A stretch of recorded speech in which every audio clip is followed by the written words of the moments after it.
Once upon a time, in the vibrant village of Mofolo, nestled deep within the African savannah, there lived a young girl named Aisha. Aisha was kind-hearted, always helping her mother with chores and dreaming of adventures beyond the village. Every evening, the villagers gathered around the big baobab tree to share stories, and Aisha loved listening to them all. In the heart of the village, there was an old, mysterious woman named Mama Zuri. She was known for her extraordinary cooking skills. People said her dishes were so delicious they could make even the saddest person smile. However, Mama Zuri kept to herself and rarely spoke to anyone. She had a small, dimly lit hut at the edge of the village, and every night, strange lights flickered from her windows. One day, the village chief decided to host a grand feast to celebrate the harvest season. He invited Mama Zuri to cook for the entire village. The villagers were excited and couldn't stop talking about the delicious food they would soon taste. Aisha, curious and brave, decided she wanted to learn the secret behind Mama Zuri's magical cooking. She asked her mother for permission to help Mama Zuri in the kitchen. Her mother agreed, hoping Aisha would learn something useful. The next morning, Aisha went to Mama Zuri's hut. She knocked on the door, her heart pounding with excitement and a little fear. The door creaked open, and Mama Zuri's wise old eyes peered out. "Come in, child," Mama Zuri said in a raspy voice. "I've been expecting you." Aisha entered the hut and was surprised to see strange herbs hanging from the ceiling and ancient pots bubbling with colorful liquids. Mama Zuri handed Aisha a small knife and a basket of vegetables. "Start chopping these," she instructed. Aisha got to work, her hands trembling slightly. As she chopped, she noticed Mama Zuri adding mysterious powders and chanting quietly, the air filled with an enchanting aroma. As the day turned to night, Aisha grew more and more curious. She couldn't help but ask Mama Zuri, "What makes your food so special?" Mama Zuri paused and looked at Aisha with a serious expression. "Child, the secret to my cooking is not just the ingredients," she said. "It's the magic that flows from the heart. But beware, for this magic can be dangerous if not used with good intentions." Aisha nodded, her eyes wide with wonder. She wanted to learn more, but Mama Zuri's warning made her cautious. The night of the feast arrived, and the villagers gathered around long tables filled with Mama Zuri's delicious dishes. The food looked and smelled heavenly. As everyone began to eat, smiles spread across their faces, and laughter filled the air. Aisha felt proud to have been a part of creating such joy. However, as the night wore on, Aisha noticed something strange. A few villagers started behaving oddly. Some laughed uncontrollably, while others began to argue fiercely. Aisha remembered Mama Zuri's warning and felt a knot of worry in her stomach. She quietly slipped away from the feast and ran back to Mama Zuri's hut. She found the old woman sitting by the fire, her face etched with worry. "Mama Zuri, something's wrong," Aisha said, breathless. "The villagers, they're acting strange." Mama Zuri sighed deeply. "The magic in the food has been disturbed," she said. "There is a dark force at work here, one that feeds on negativity. We must find the source and stop it before it's too late." Aisha's heart raced. She knew this was a dangerous mission, but she also knew she had to help her village. Mama Zuri handed her a small, glowing amulet.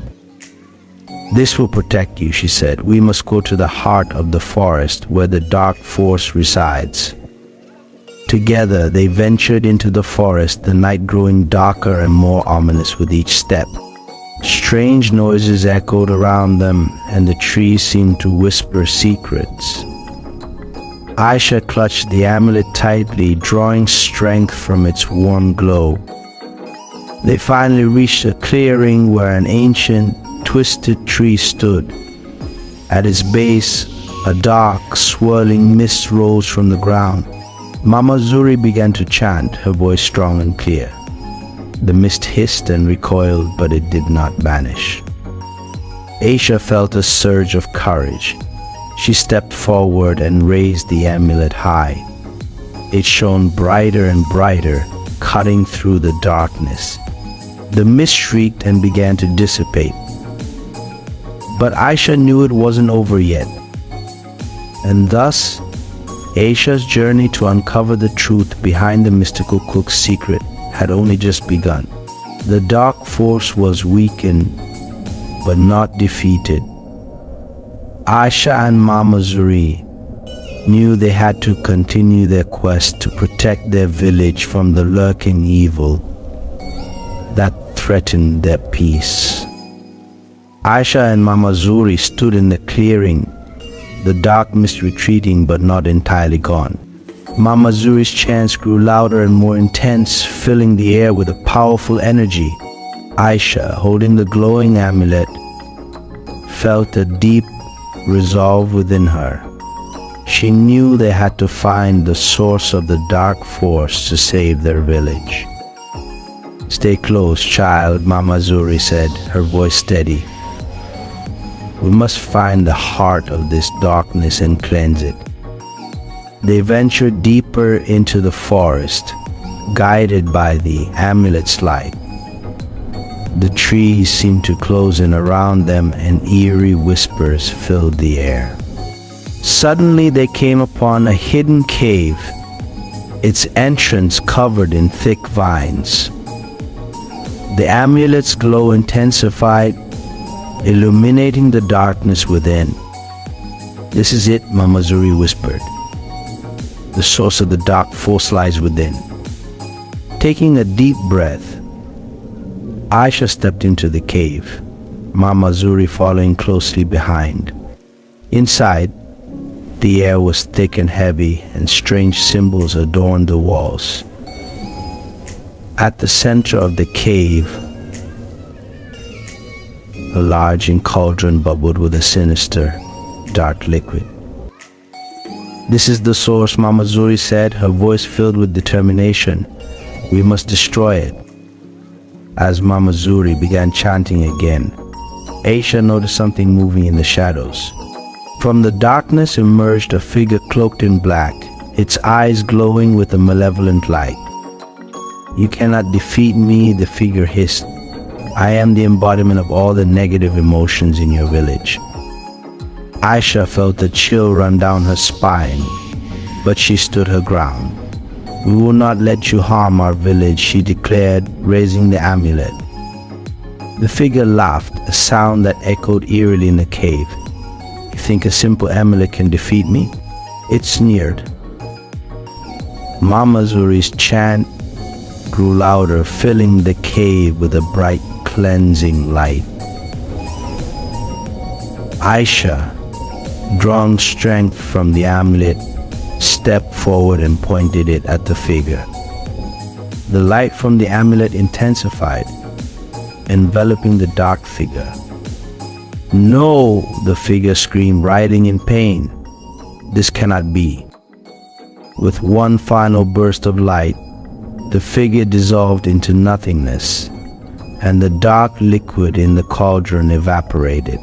The cave seemed to sigh with relief, and the oppressive atmosphere lifted. "It's over," Mama Zuri said, her voice weary but triumphant. "The dark force is gone." Aisha felt a wave of relief wash over her. They had done it. They had saved their village. Returning to the village, they found the villagers back to normal, their strange behavior gone. The feast continued with renewed joy and laughter. Aisha and Mama Zuri were hailed as heroes, and the village celebrated long into the night. And so, the village of Mofolo thrived, its people living in harmony, and remembering the brave young girl and the wise old woman who had saved them from the mystical cook's secret. And Aisha, now wiser and more confident, knew that her adventures were just beginning, with many more stories waiting to be told. Please subscribe to this channel, like and comment. Thanks.